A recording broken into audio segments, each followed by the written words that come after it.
Good evening, all. Good evening, and welcome to Stonehouse in the UK for the latest Arboriculture Association Wednesday webinar. You know it's a Wednesday webinar because of my shiny new banner. Hurrah! Yeah, see, we're professional. My name is John Parker. I'm Chief Executive Officer at the Association. And hello, and happy National Tree Week. Hurrah for National Tree Week. Please say hello in the chat, as lots of you are doing, I can see. Let us know where you're watching from. If you've got any questions, then please use the Q&A button and we'll work through as many as we can at the end. This evening, we've got a great webinar lined up for you. We'll be hearing from Berglind, Karlsdóttir and Eleanor, who will be presenting their recent publication, A Farmer's Guide to Ash Dieback. Before that, I'll tell you briefly about our next two webinars. Next week, Wednesday, December the 6th, we'll be joined by author Julian Haidt, the brilliant Julian Haidt, who's also designed Ted Green's new Tree Time publication, Yonder. Julian will be giving a fantastic presentation, Britain's Ancient Forest, Legacy and Law. So if you want to hear some great stories and see lots and lots of wonderful tree pictures, then please register for that one. The following week, Wednesday, December the 13th, our speakers will be Henrik Schulman and Arit Anderson, who are talking about tree species selection for climate resilience. And almost all of the webinars between now and the end of February have been sorted because I'm incredibly organised. So take a look online and get your names down now, please. What's that you're wearing, John? I hear you cry. Well, I'm glad you asked, because this is the Arb Association Christmas jumper. Yes, it is. And you can buy that one, not this one. This is worth extra.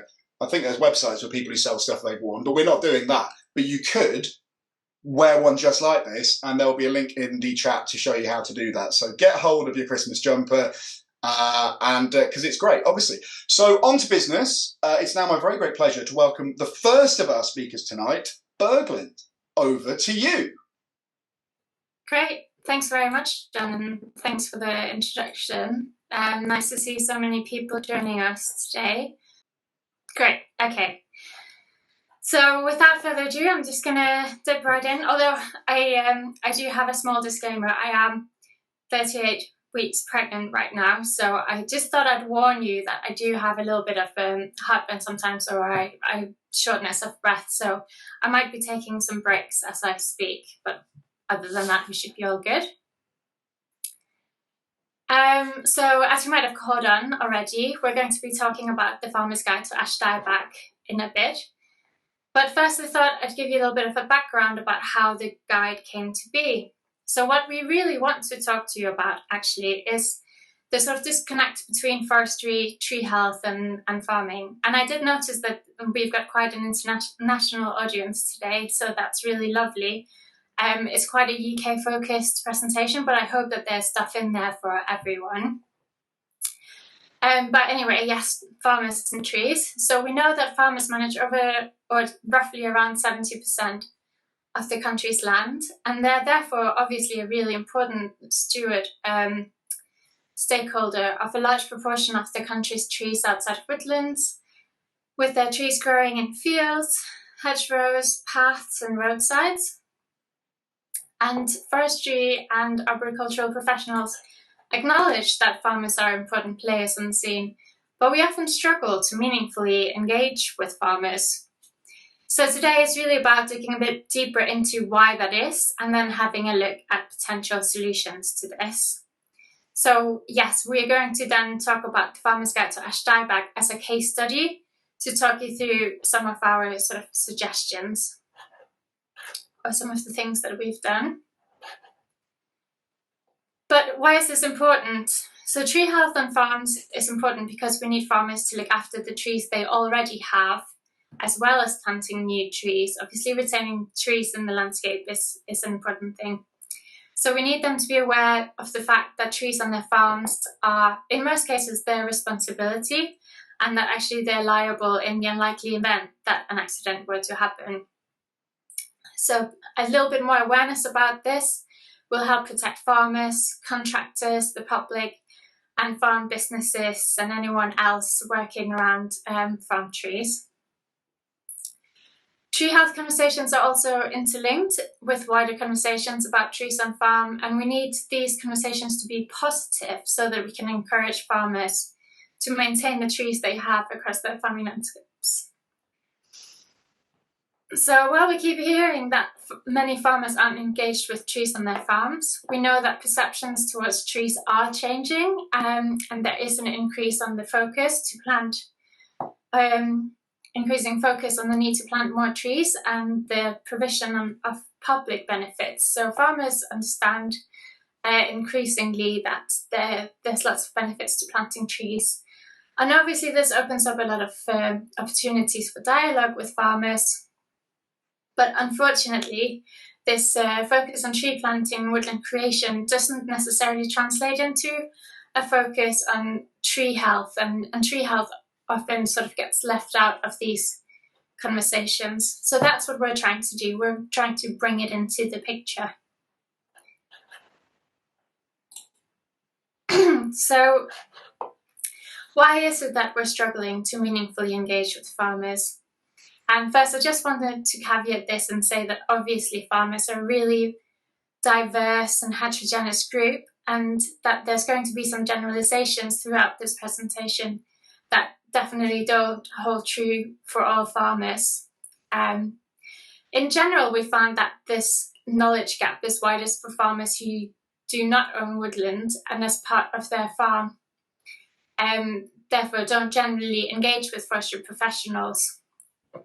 So farmers who have woodland or larger amounts of trees might have a forestry contractor or, an arboriculturalist that they engage with on a regular basis. So we often hear that farmers lack a sense of connection to their trees, and that trees are seen as a little bit of a foreign element on their farm. In a publication last year, which is based on some work that me and my colleagues undertook for something called the DEFRA Tree Health Pilot, we discussed a fundamental part of the problem when it comes to farmers and trees. So farmers are farmers first and foremost, and trees just simply don't fit into their job description. I've heard a farmer say that asking farmers to plant trees is the same as asking farmers to learn to drive a bus, so they don't perceive it as part of their profession or their culture necessarily. So in this publication, we also, on a more positive note, found that farmers do actually have some knowledge and skills of managing trees, but that they often don't recognize this capacity themselves. So farmer behaviors in relation to tree health were particularly impacted by farmers' own identities. So these are the things in the yellow circles in this very complicated diagram. And I've got the title of the paper here, and there's a citation if you want to go and look it up in more detail. But yeah, so these things that influence the farmer's identities are self-efficacy, the perceived benefits of taking action, personal interests, and a sense of agency. So again, a lot of this is around the capacity or the sense of capacity. So to conclude on this, there's a need for a real cultural shift, improving an understanding not just of the importance of trees to the environment and the public, but also to the farm environment, business, and cultural heritage. So in exploring these knowledge issues that I've just tried to highlight, it's important to understand the context within which knowledge issues arise, or even, cultural issues. So on the Knowledge to Action project, which is the project that led to the development of the Farmers Guide to Dieback, we took what we called a network approach. So this was partly inspired by a paper on the importance of knowledge intermediaries acting as knowledge hubs within the wider landscape. So this figure is from a study in South Africa, but the principles are the same. And if you have a look, you'll probably sort of recognize a similar system in the UK. You've got individual farmers, you've got intermediaries who can be other farmers or other types of organizations, and then you've got hubs, and these are the people who really connect everyone together and do a lot of that knowledge translation and dissemination as well. So we wanted to understand who the intermediaries are in the UK landscape, and we did this partly through a network mapping exercise, which I'll show you in a bit. So since we know that farmers rely heavily on information from their peers, from other influential farmers, land agents, and farming organisations, so those are the organisations that we're referring to as knowledge intermediaries, we wanted to understand how tree health information currently flows through those channels, and that's key to addressing any knowledge issues in the system, this sort of disconnect between forestry and farming. So this is the network diagram that came out of our exercise or our study. So I don't want to highlight any specific organizations today, but it just illustrates a little bit that you have these clusters of organizations that act as hub, and then you have a lot of individual actors as well in this knowledge system. So unfortunately, what we found was that most of these organizations that communicate around tree health at the moment are tree or forestry-based organizations, and there's a real lack of farming organizations linked into the system, which makes sense because we're addressing a tree health, so a tree issue really. We also found that improvements can be made on how organizations develop their capacity around communicating tree health information, and we found that most farming organizations are not really approaching the topic at all at the moment. So I encourage you to maybe have a look at these points and think a bit about how well this relates to engagement with farmers where you work. Some other key points that we found were that organizations will need to reflect on the relevance and importance of tree health information to themselves as an organization and to their audiences. So we need to understand why tree health is important to farmers, and we need to understand why farmers are important in the tree health world, and sort of make those linkages and start to appreciate this and take it on board a little bit more. So the farming world also currently is facing a number of impactful changes, at least here in the UK. And choosing the right timing and framing can be really important for the information to land well. Ideally, messaging should be proactive so that farmers are able to understand and manage the risks before they become a problem, really. And with farmers, it's especially important to craft a meaningful message which speaks to the relevance and importance of tree health on farms and the benefits and opportunities for action. So rather than just always talking about general benefits, we need to make communication farm specific. This has been highlighted again and again as a key to driving positive tree health behaviours on farms. But we also know that farmers are time poor, so information needs to be translated into clear and concise advice and guidance, which sort of highlights the relevance to the context of trees on farm and general practices, and is just well signposted and easy to navigate in a busy farming day.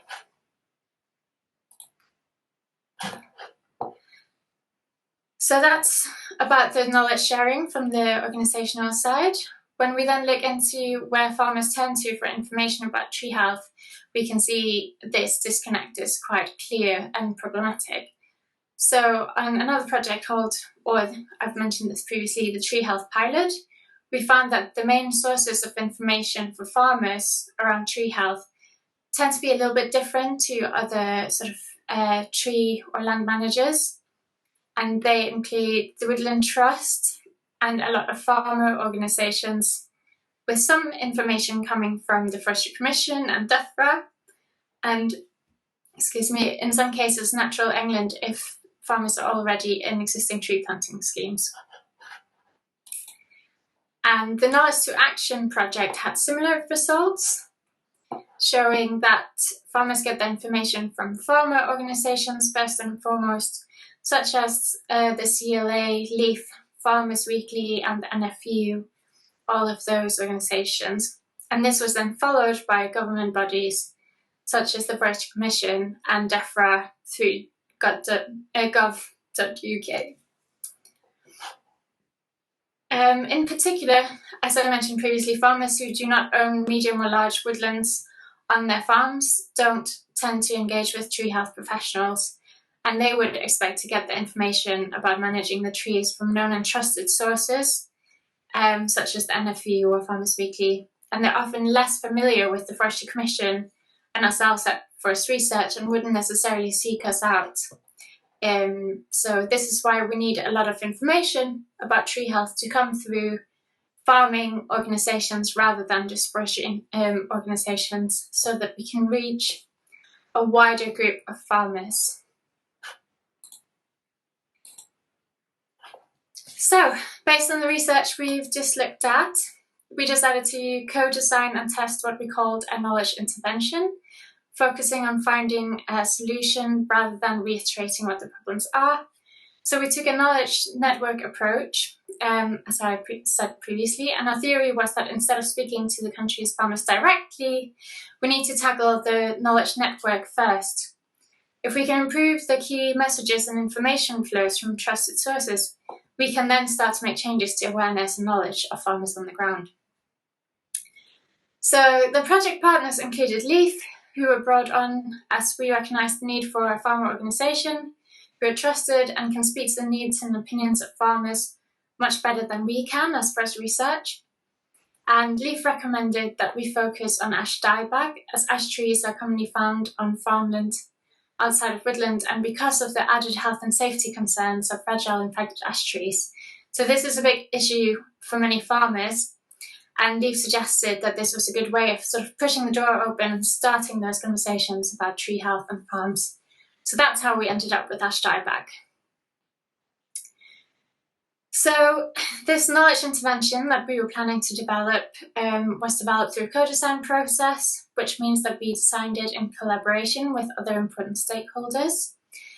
And through this development process, we aim to build a strategic knowledge network which spans both tree health and farming, sort of starting to bridge that gap and lasting ideally behind the scope of the project. We wanted to develop suitable context-specific messages for farmers, which farmer-facing organisations could then take away and amplify through their own work. And we wanted to reflect on lessons learned through this co-design process and understand if this has been a helpful exercise in addressing some of these knowledge issues. So yeah, ultimately we decided to develop a guide for farmers on how to manage ash dieback on farms. So before I hand over to Eleanor, I'm just going to quickly talk you through the process a little bit. We developed the farmer guide throughout last year, and the co-design process included a number of stakeholder meetings, one-on-one meetings, emails with technical experts and farmer organisations, and then we also engaged with a number of experts through the filming of an integrated YouTube video series. And we then followed all this with a number of launch events and activities, so quite a lot of work went into this. And on this graph you can see the different stakeholder groups that we engaged with throughout this process. So all of these activities have been really important for getting the content in the guide right, but also for starting to build those networks and connections between the forestry and farming industries.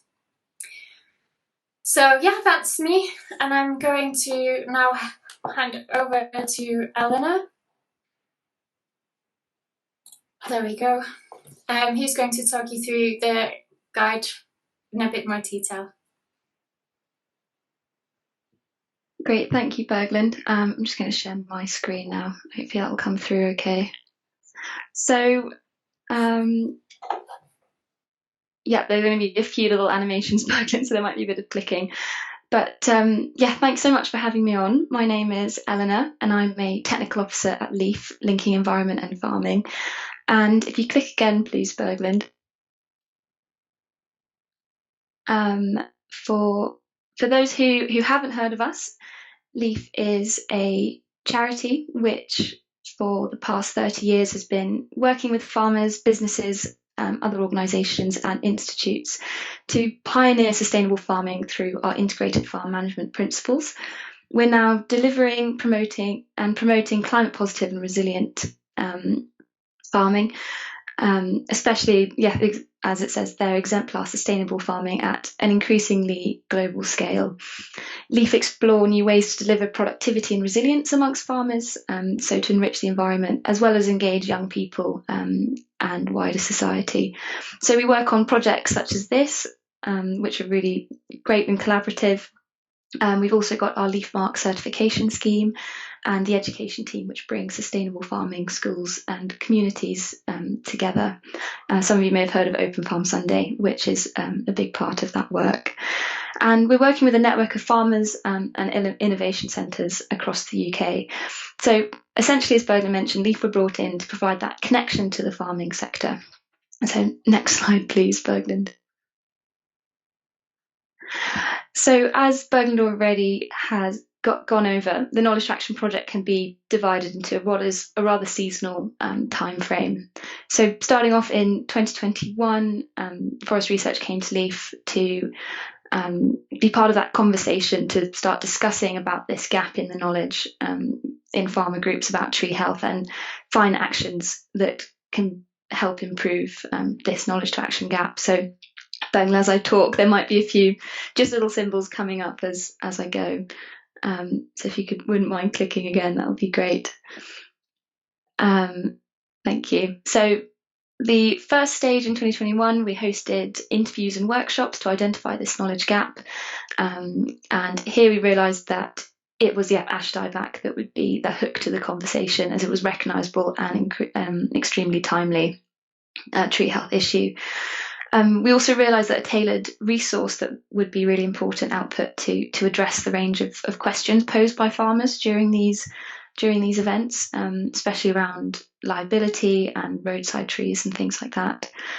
So spring 22, we started to draft the structure of the guide and develop its content with experts. Autumn 2022, we started to film the complementary videos, which were great fun. And then in spring this year, we had our range of launch events with Exeter and Forest Research. So next slide, please.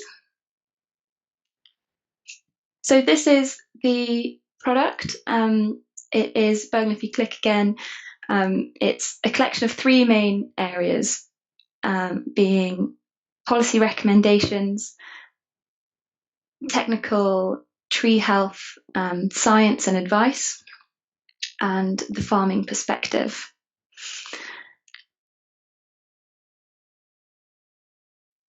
And the overarching aim was to promote a proactive and proportionate approach to ash dieback. And by proactive, we mean being aware and prepared to take action on their trees, and by proportionate, we mean managing trees in proportion to the level of risk that they present. It was really important for us in this process to avoid scaremongering amongst guide users, and initiating a mass felling frenzy. We really wanted to show that in many cases ash can be left standing where it is safe to do so, and where it can also benefit wildlife and wider landscape processes. Next slide, please, Berglind.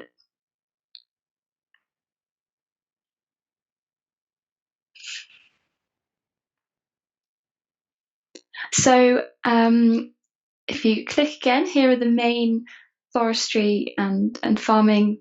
Oh, let's skip ahead a little bit. There we go. The main forestry and farming organisations that we worked with within these workshops and meetings, as well as the videos. There was lots of collaboration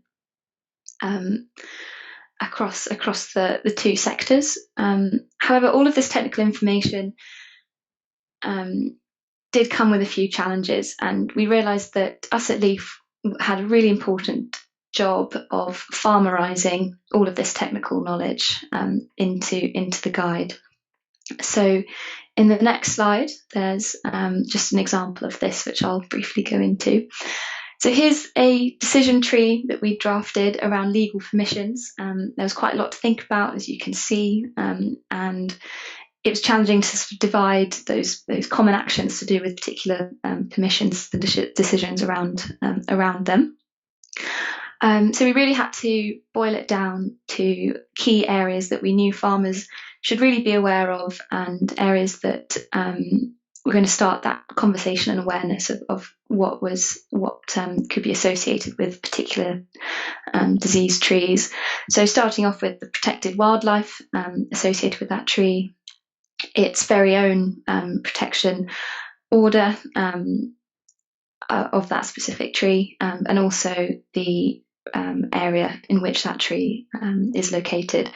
So these we thought were key areas for consideration, and have given opportunity for people to go to the experts for more detail and where they can find them. And this clarity and structure had to be present throughout the rest of the guide. So next slide, please. So as I talk through each sort of step, then they'll emerge. Thanks, Berglind. So the guide is split into 2 phases, with a total of 6 steps to really help initiate this clear flow and decision making, and to make sure we were addressing real questions from the farmers we'd interacted with. So the first phase, looking at responding to ash dieback, the step 1 was all about identifying the disease and assessing the risk ash dieback was bringing to the farm. So this used the tree health class system, as well as a mapping or zoning exercise in terms of high risk and low risk zones. Step 2 was to think about how you can protect yourself and others, those who are working on the farm or working on the trees. So in this section, we addressed health and safety, legal obligations, insurance, and the recording assessments and monitoring. And then step 3, preparing to act. This includes all that, as it says, preparatory actions and paperwork that might be necessary, such as permissions, licenses, but also how to save costs and the benefits of engaging the local community in what works are going to take place. Step 4, taking action. This really starts off with with asking themselves, is action needed in the first place? And if so, what action options do they have?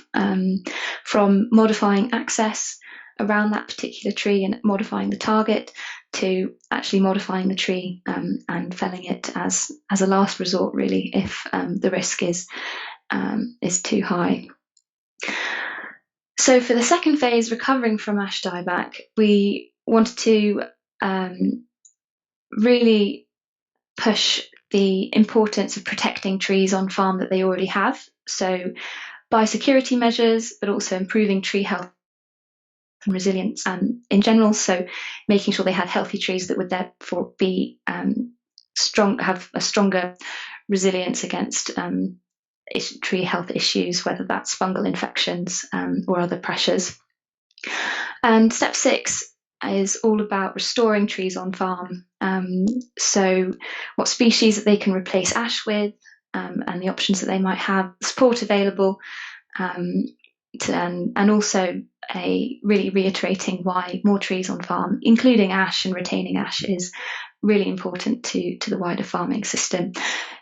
While we're getting Eleanor back again, there is a question here, Berglind, you might be able to answer, from Tina. Tina's saying, I work with farmers in an NFU mutual agency, and this was the first I'd ever heard of this guide. What are you doing to get the message out about this guide to farmers?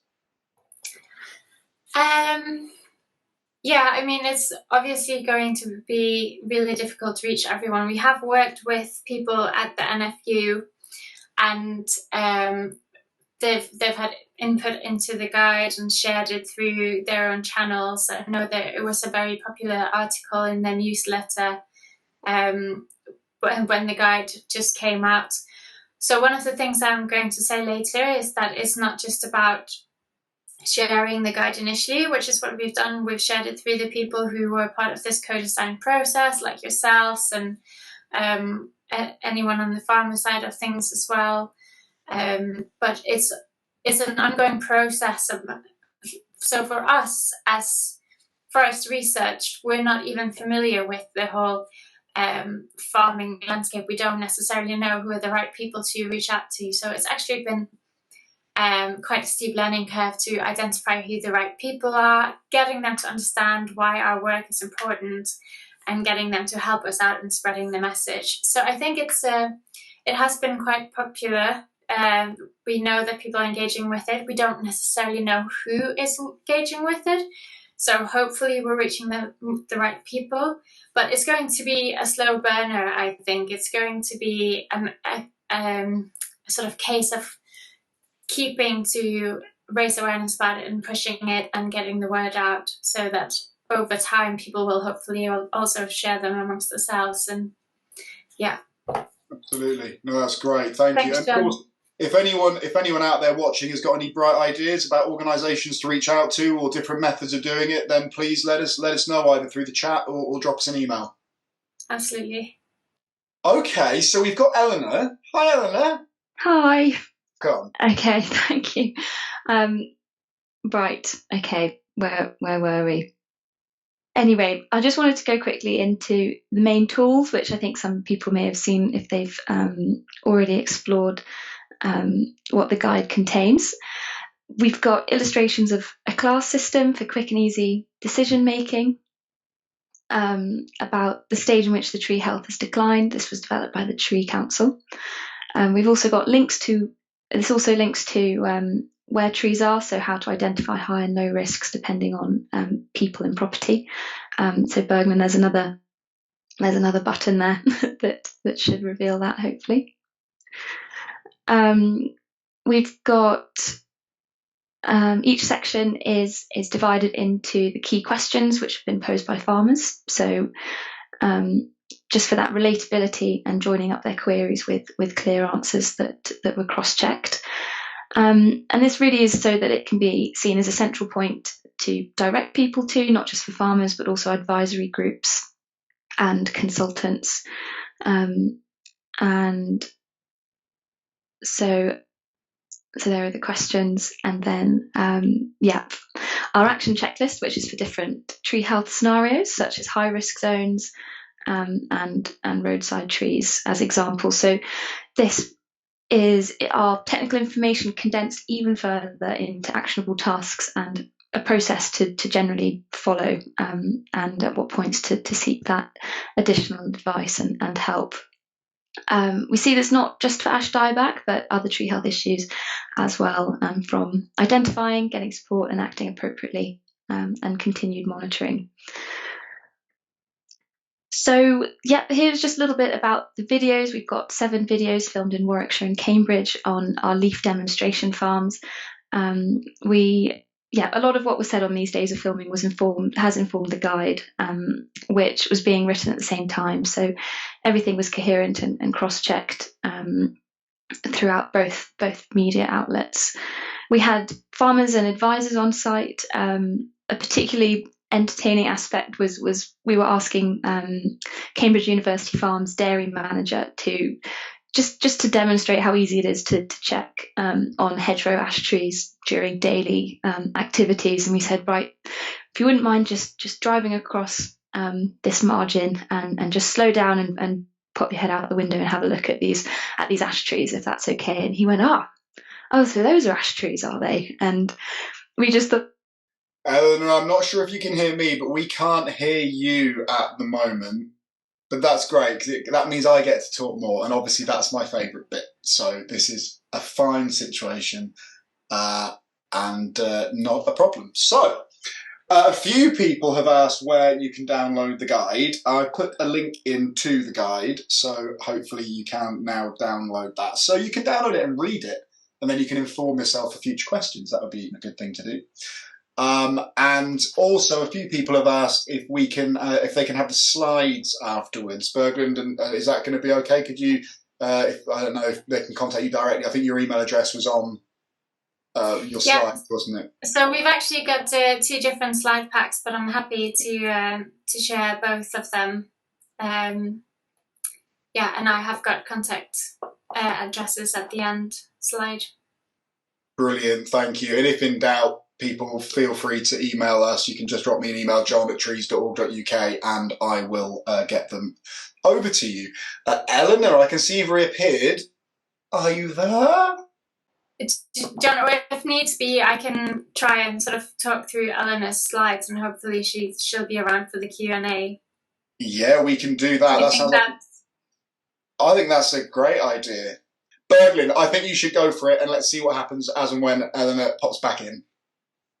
Great, okay, I'll give it a go. I have to admit, I'm not actually sure what's on the slides, so I will just talk through them as they appear. But I think what Eleanor was saying was that even in the process of filming these videos, they realised how little awareness there was around ash trees and ash dieback among farmers based on who they were engaging with in these videos. And I think the videos have been a really big hit as well, partly because farmers like to learn in different ways. So we have the guide, which is obviously we've tried to keep it short, but a decently sized document that you'd have to read through. Some farmers prefer to just watch videos. Some farmers like to learn from other farmers, and in the videos as well, we're able to demonstrate specific cases. So, for example, here is a class 3 tree, or here is a roadside tree, and these are the actions that we decided to take. So I think this comes back to what I was saying about the importance of having context-specific information that is relevant to farm content. So all of these videos have been filmed on farms. So I guess this goes back to the question about what have we done to sort of try and get the word out. How are we reaching farmers and engaging with them around the guide?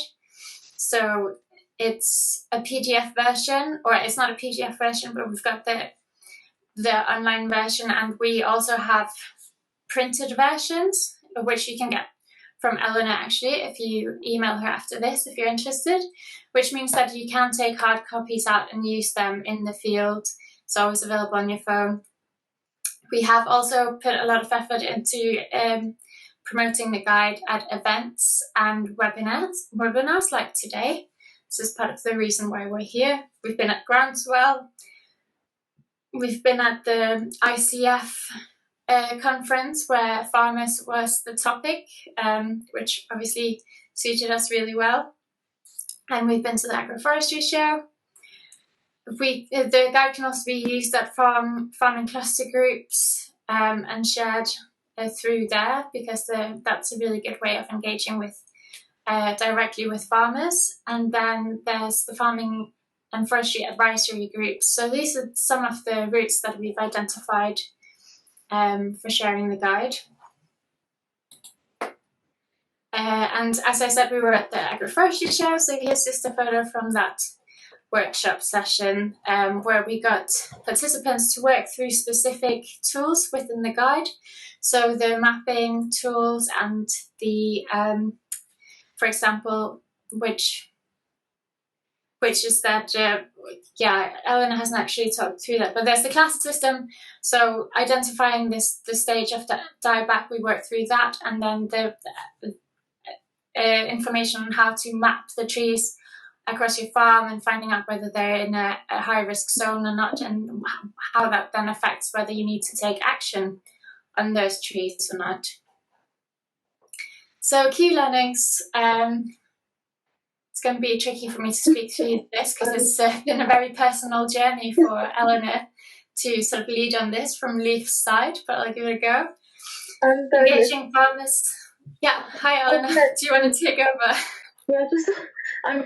Sorry again, everybody. But thanks so much, Berglind, for filling that. You really nailed it on the application and the events.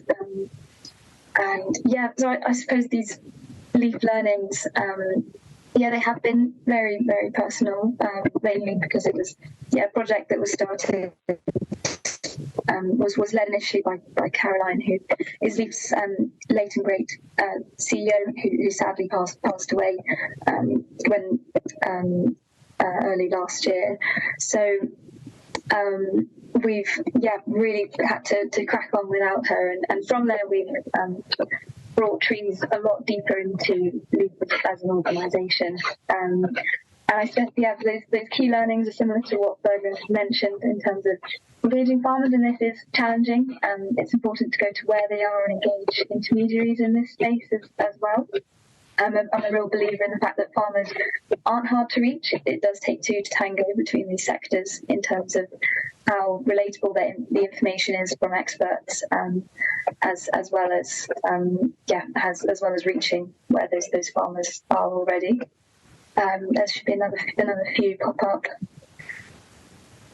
You can click them all through if that's okay, just in case I dip off again.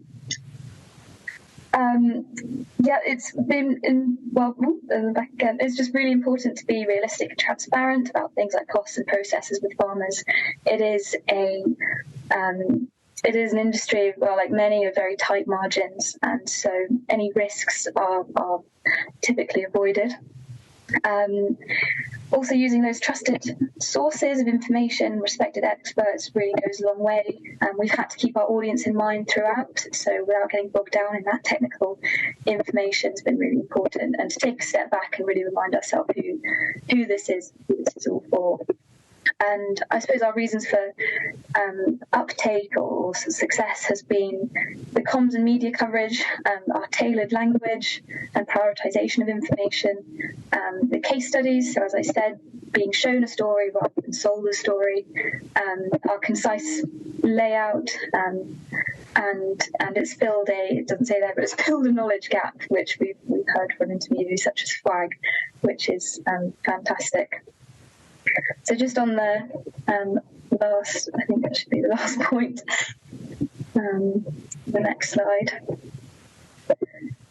I just wanted to, I guess, I can keep going, to say, I've mentioned this before at some forums, is that tree health on farm is certainly a farming concern. However, almost equally so, tree health on farm is a forestry concern as well. So it's all about this collaboration between the two sectors. The communication and sharing of perspectives is really important, and this is something that us at Leaf, following this project, are really passionate about continuing to work through as part of our integrated farm management principles, as well as our certification scheme. So we're excited to see where the futures takes us on this topic. And then there's, I think, the next slide, and then this there we go. Hopefully it will work, not cut me out. So here's the guide online with our integrated links. It's also accessible on mobile phones as well, but we've had lots of requests for hard copies. I think we've sent about 71 copies to a advisory group in Warwickshire, which was quite an impressive order, as well as people asking for their individual use on site across the farms, as well as FWAG and other advisory groups that we've seen at events. We've been handing them out. But you really get the full experience from the online version, where people can dip in and out as they wish. And it remains the third most popular page on our Leaf site after the Leaf homepage and Leaf Mark certification pages, which is a real ode to how much it's been needed and the amount of interest it's had. And so it's here for farmers, but it's also here for professionals and consultants, for landowners, practitioners. So please feel free to use it to start conversation. It's a central place for advice and links to contacts.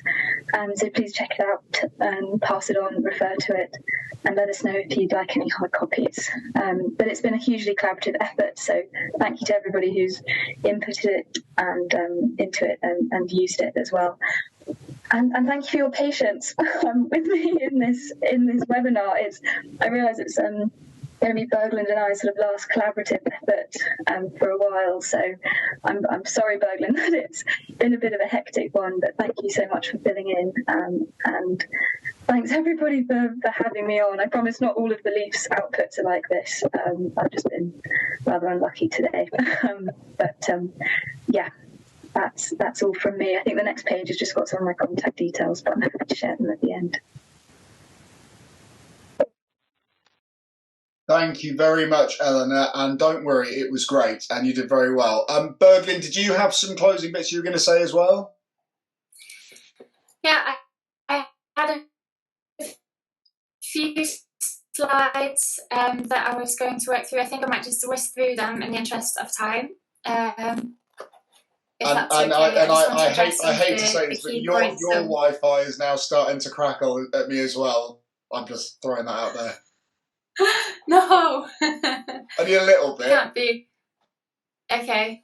Well, if it's really terrible, let me know and we can wrap it up. That's fine. We can hear you. You might want to go on, switch your video off as well. And then it'll just be me answering questions about it. Nobody wants that. Sorry, I'll just now have to rush through to the right place after having swapped between presentations. So Eleanor has obviously done a really good job at talking about the reflections from her point of view in producing the guide. I just want to wrap up with some key learnings from the project itself. Eleanor touched on this thing that it's difficult to engage with farmers. But we've also said that obviously there is interest in this area because the guide has been quite successful already. So I think we need to sort of make a distinguish between asking farmers to help us participate in research and co-producing outputs that have to do with tree health, and then actually whether there's interest in terms of farmers seeking out information about tree health. So for us, taking this knowledge intermediary approach where we've sort of tried to engage with farming organizations to represent the views and experiences of farmers instead of engaging with farmers themselves has been quite helpful, both in terms of us getting the information we need without having to continuously try to speak to farmers themselves when they are really, pressed for time and resources. And this is also where the co-design process has been really important, getting input from all the different types of stakeholders. So we've got input from the tree side, but also from lots of farming stakeholders who are able to give a new perspective. But this can obviously also be really challenging, and we've had to navigate a lot of different perspectives and the editorial process going back and forth all the time. John was a part of this, so he will not in agreement, but we got there in the end, and actually the project now has wrapped up. The report has been handed in, but what we're doing now is we're sort of trying to do a follow-on project. Some of this I've talked about already, but so we want to do a follow-on project. Hopefully we manage to get this off the ground, where one of the things that we've realized is that talking about Dieback or tree health in itself isn't always necessarily sexy enough if we want to engage with farmers or farming audiences. So we now have started bundling it with other messages, things like soil health or tree planting or things like that. So the following on from here, what we'll be focusing on is tree resilience, general tree resilience on farm. Dieback was always just an example that we were using to sort of see if we could find a way to start building these connections. And now we're going to try and draw on those connections and get some of those bigger messages out about, yes, a lot of what we've communicated so far has been about ash trees, but actually it's the same for other species. If you're able to keep a bit more of an eye on trees on your farm, or if you're able to map any tree on your farm and understand whether that's in a high-risk zone or not, then a lot of those sort of key lessons are transferable. And we really need to get better at engaging with farmers about the trees. And we've identified that one of the issues here, like I said earlier, is that we keep talking about trees in terms of their social benefits, so carbon capture, benefits to society, etc. And a lot more is really needed to do and make a compelling argument for farmers about why trees are important to their farm, what they bring to the farming business, what they bring to, the farming environment, and what to the farmers themselves, rather than in broader sort of societal terms. So a lot of work can be done there in sort of contextualizing, again, this message about trees and farms. And hopefully we'll be doing a little bit more of our sort of case study approach, getting some farmers who are really good at managing the trees and getting them to sort of share their lessons and engage with other farmers. So again, we're drawing on that peer-to-peer learning and that knowledge intermediary approach rather than us trying to go direct to farmers. It's just not as effective. So I'm going to wrap up there. And as Eleanor said, thanks very much, John, and the Arboricultural Association for your input into the guide, which has been really helpful. And yeah, here are some contact details if anybody wants to get in touch. That's it. I'm going to stop there. Fantastic. Thank you so much, Berglind, and thank you so much, Eleanor. Very much appreciated. Very, very interesting indeed. And the guidance document is really good, and I recommend everybody gets out there and has a look at it. We've got quite a few questions come in. We will work through what we can. If you have any more questions, then please do pop them into the Q&A button. And one question from Tina, and a couple of people have mentioned this in the chat as well. Tina says, I've just been into the guide. The links seem to be pointing only towards England grants and funding. Have you considered including links to Welsh and Scottish grant schemes? So I think we made a conscious decision to keep this an England-only document to start. And I think that's because already just boiling down information about what's available in England at the moment was quite challenging. Once you start bringing in the other countries, you then have to sort of provide quite complicated pathways to send the reader, and making sure that we get that detailed content absolutely right is difficult. And even though we have included links about English grants and guidance, but we haven't outlined what the grants and guidance are, because these things are always changing. There's lots of things happening in the policy area, so we didn't want the guide to sort of get out of date too quickly. So we're hoping that the guide in general is helpful for anyone who picks it up, whether they're in England, Wales or Scotland, but we sort of just getting the technical information right for England in itself was really challenging and a really big job. So that's my honest answer about why we sort of stuck with that for now.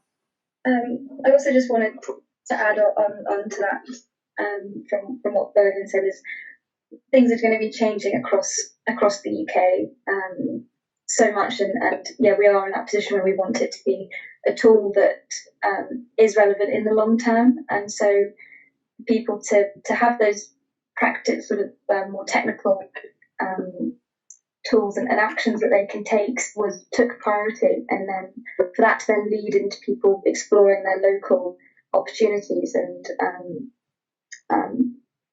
more financial things, we thought that is probably the weighting of the information we want it to take. So hopefully people can identify patterns and areas within the guide that they relate to their own context. But yeah, there's always going to be gaps, and we have had, I think, some Welsh advisory groups asking for Welsh copies, which Leaf don't have the capacity to do in terms of translation, but we're definitely looking into making it more relatable across the UK, that's for sure.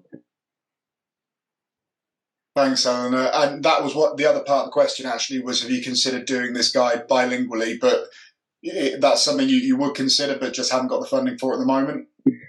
It's very much a funding thing at the moment. But we're going to look at the demand and our funding body and sort of reapproach it indefinitely. But I'm sorry for all those international people in the audience, and we've got a Spanish speaker within Leaf who can do it as well. But it's quite a deep for us. But no, if you'd like it in another language, please do let us know. It's great to know, and we'll consider it as well for future resources that we produce. Great, thank you very much. Diane has said that she could really use an 800-word summary for a village magazine because it could reach farmers but also the general public who are not really aware about tree health issues. Is there any sort of executive summary or some sort of shorter version that could be suitable for that purpose? We don't actually have anything apart from the press release, I guess, so which is less of a summary and more of just this is what the guide aims to do. But we can definitely put something together if there's interest in that kind of sort of condensed summary. Because the guide, like I said, even though we've tried to keep it concise, obviously it's lengthy, and we understand that some people appreciate just having an overview of what's in there and why it's useful. So yeah, definitely. Yeah, let's just say it's definitely something we're going to develop. I mean, we've got little postcards at the moment with QR codes to the guide, so if you'd like to be sent a QR code to print out for that article, or any condensed information, just give me an email, and it's actually back right now for me as well. It's my phone, so I can put together a little summary if that's helpful. But at the moment, probably a QR code might be the quickest way to get the message out. That's helpful. Brilliant, thank you. What another way of getting the message out? We after we asked about how you've been engaging with the farming community, and we sort of invited suggestions. We've had loads of suggestions, so thank you very much to everybody who's put stuff in. As I did say in the chat, we'll make sure a copy of the chat is sent to our speakers so that they can follow up on it and have a look at it. But one thing that's popped up a few times is about agricultural colleges. Have you done any engagement with agricultural colleges at all to try and get the word out to young farmers? We haven't directly. A lot of it has been through events that are around other topics. So we've gone along to young farm visits, which Leaf organise, and it's come up in conversation there, and we'll be promoting the guide to young farmers through those visits when they might be observing the landscape more generally. In terms of colleges and the syllabus within, that usually sits with the education team, and so I'm in conversation with them to see how we can incorporate it into their current activities. But right now, it's very much broadly on schools and sustainable farming and food production rather than tree health. But I really appreciate that point, and it's definitely a space that Leaf already involved in. But in terms of this topic, I'll be pushing with our education team. So thanks so much for flagging that to us. Thank you. I should say I mentioned, or someone mentioned in their questions, Scotland and Wales. Louise has pointed out, and Northern Ireland, and absolutely right too, and Northern Ireland, of course. An anonymous attendee. Ooh, so excited. Who could it be?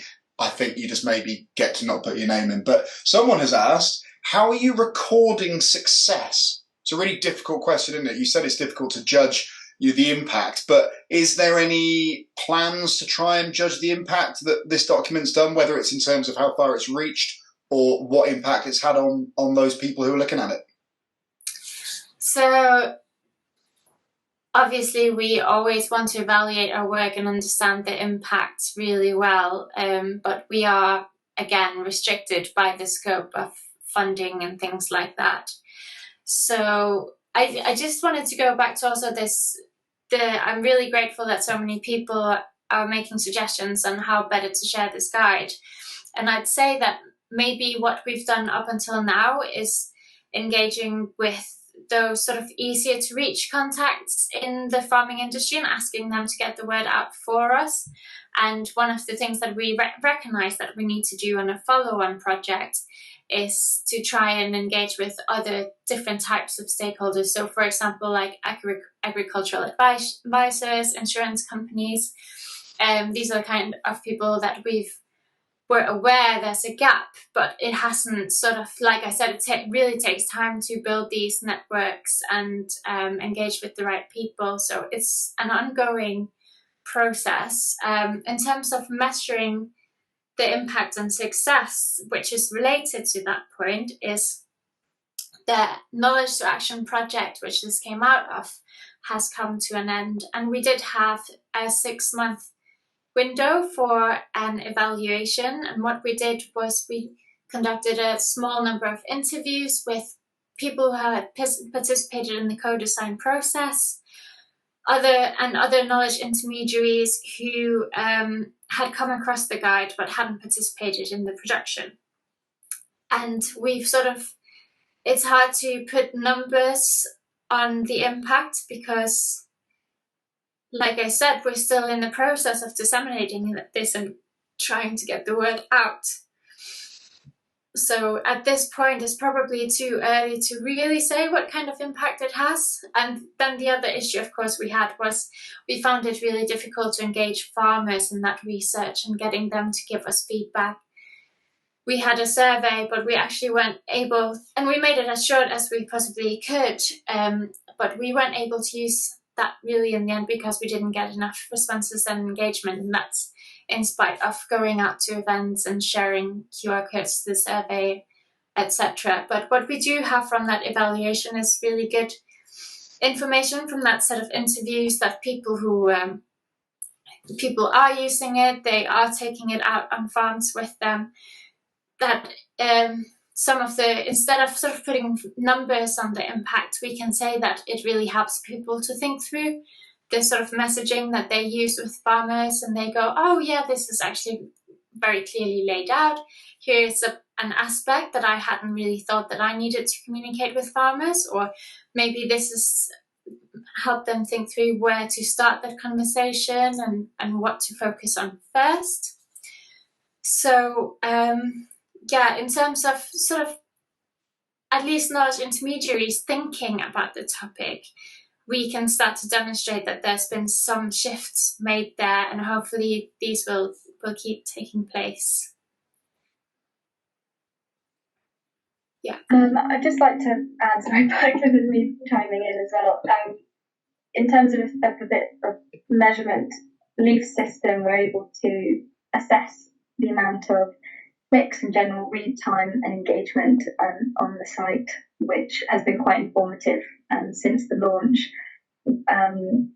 But yeah, as Berglind said, a lot of the people we would like to target through a survey, such as farmers, they're doers, not reviewers, and it'll be a case of bringing it up in conversation and perhaps even hearing feedback from organisations such as Flag will probably be an indirect route. But the success so far we've really gathered from the response that we've had and the interaction that it's had on site and the amount of requests, which Leaf hasn't seen for any other resource that we've produced. We've got Simply Sustainable Water, these Simply Sustainable series of resources, and it's been the Ash Dieback guide that's really brought people within the space onto the site. So that's probably how we've measured it internally within Leaf. Thank you. Where are we? We've got about 10 minutes left. We've got ages. It's all fine. Excuse me. Kate has asked, does the guide express the importance of using a professional tree contractor to carry out any work, especially on trees with ash dieback, rather than farmers attempting the work themselves? We chatted about this a bit, didn't we, Berglind, when it was in development, but what's the sort of advice in the document with regard to who should be doing work on these trees? So I'll give that one to Eleanor. So Within the guide, there's regular sort of notion that a professional practitioner should be involved in that process, and a lot of the support will come from the practitioners. So from surveying trees and assessing, there's options for support there. And then, taking action, it has to be done by a qualified professional, and we really push that in terms of health and safety for farmers and as well as contractors and staff. We've also mentioned it's also mentioned by an arboriculturalist in one of our videos, just how important it is to use proper machinery, and how himself as manager of that organisation for the Ragley estate, he will not let his staff use a chainsaw on diseased ash trees for these particular brittlement and unpredictability reasons. So that was a really important message we wanted to get through in the guide. We'd heard horror stories from different groups, and as much as we wanted to, there was an idea to put really kind of examples of these accidents. It was a case of scaremongering. We thought, actually, let's keep it practical, let's keep it simple, and just simply put people in the right direction to find those professionals. So we can't control what farmers do, but we just hope that the reasons behind it are clear, and people understand that there are people out there, like the majority of this audience, who can help farmers manage trees properly. Thank you. So, as always, you should contact a professional arboriculturalist, maybe even an approved contractor on the Arboricultural Association's list of approved contractors.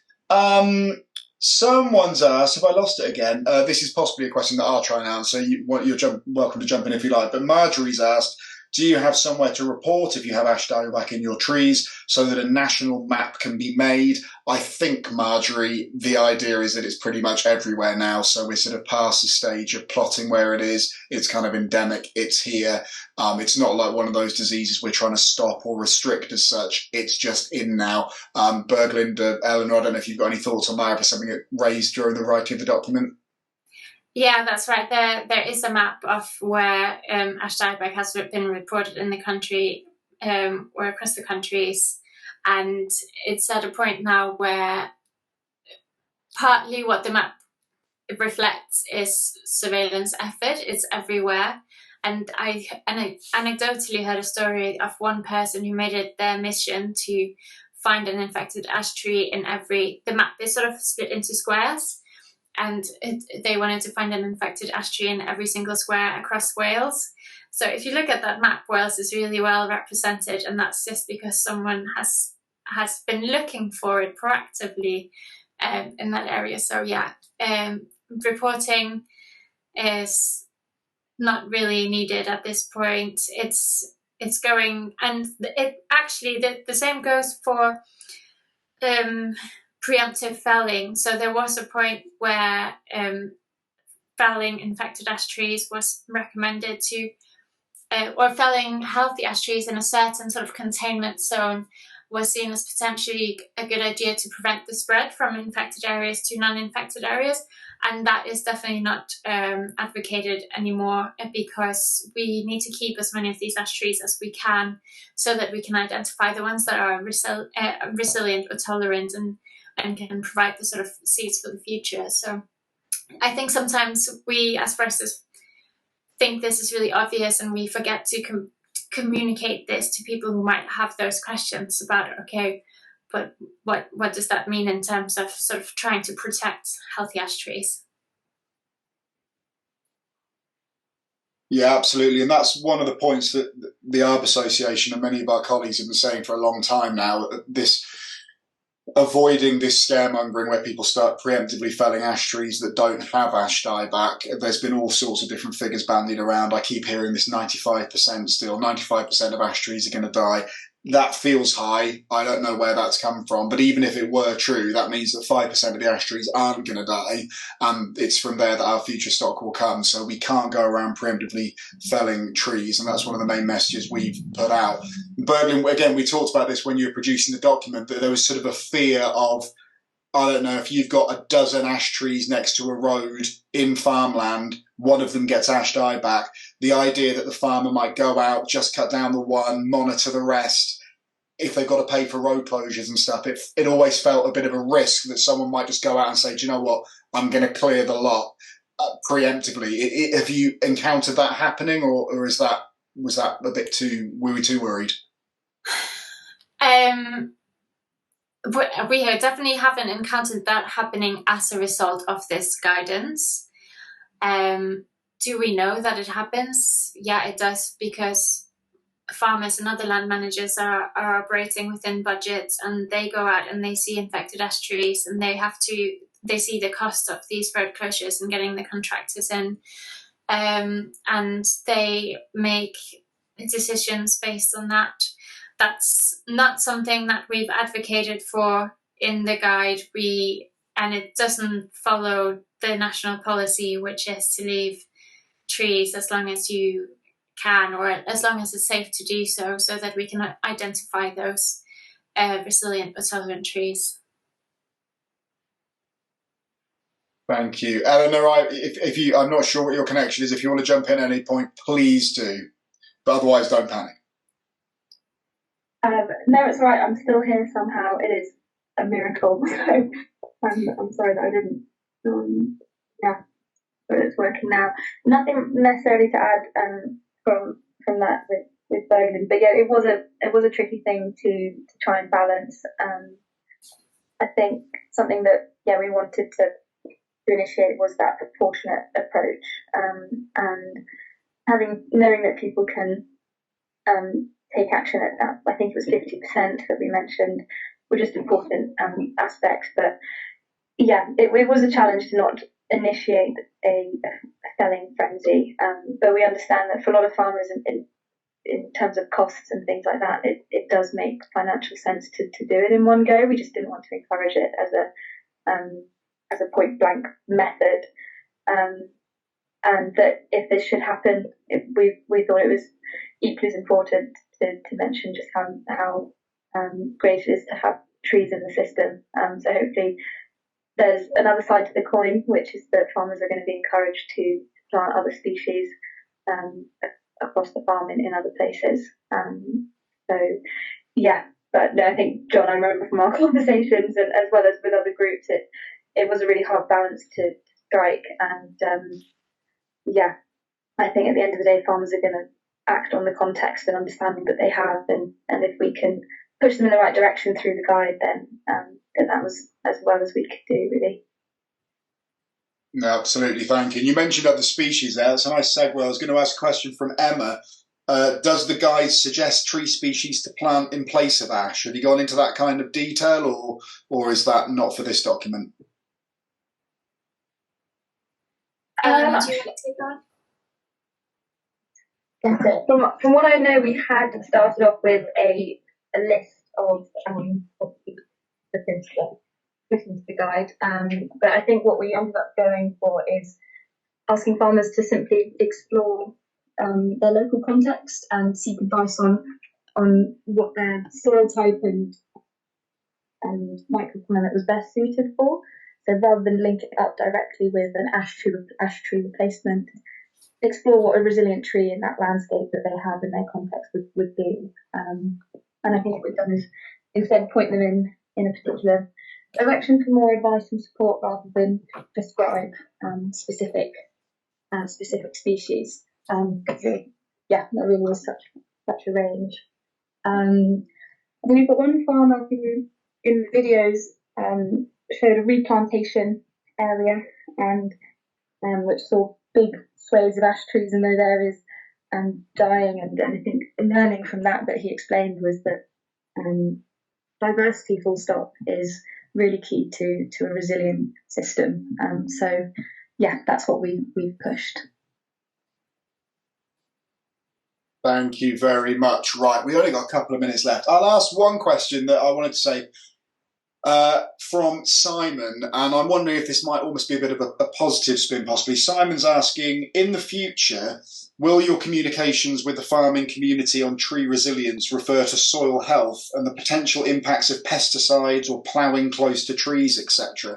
And I guess the way I'm sort of trying to spin that into a positive question to end on, you know, we haven't really engaged as much as we should between the tree care sector and the agricultural sector in the past. This is a really good step towards doing that. Has this opened up doors and opportunities to further collaboration, to talk about tree health, to talk about soil health, to talk about how we protect trees on these sites? What do you think about the future there? Well, from Leaf's perspective, it completely has. It's been amazing, the network that we've almost had access to since this project and since Forest Research brought us on. It's opened up avenues for us to look into agroforestry, so starting up conversations with advisors that really explore the win-wins in terms of trees on farm, whether that is soil, whether that's also animal welfare, which we haven't had such a focus on until recently, and future resources on our side of things will definitely see a collaboration, whether that's our Simply Sustainable Tree series or future agroforestry projects where, trees are definitely on the horizon. So it's been fantastic. Berglind, I don't know if you've got anything else to add there, but looking forward to future collaboration for sure.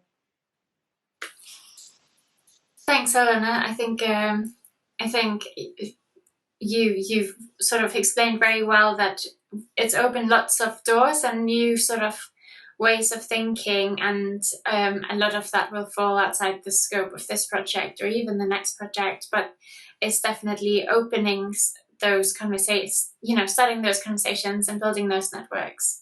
And before you wrap up, John, I just really don't want to miss my opportunity to also say thank you to Eleanor, who I think has done brilliantly in the face of all her technical difficulties. And John, thanks for excellent sharing with our ongoing issues. You've done a great job. Yeah, thank you everyone for your patience and for the opportunity to share more about this guide. And Berglind, I'll miss working with you for a bit, but I think I'm sure we'll cross paths again soon, as well as with people in the audience hopefully as well. So thank you. Thanks for your thanks for this project. It will follow. Thank you so much to both of you. And yes, well done, Eleanor, for overcoming the technological difficulties, and well done, Berglind, for excellently stepping in and sorting that out. So thank you both for great presentations. I think we're going to have lots of interest in the slides, probably, hopefully lots of interest in the document as well. Keep your ideas coming in, folks. Drop us an email, john@trees.org.uk. You've got the email addresses of our presenters too.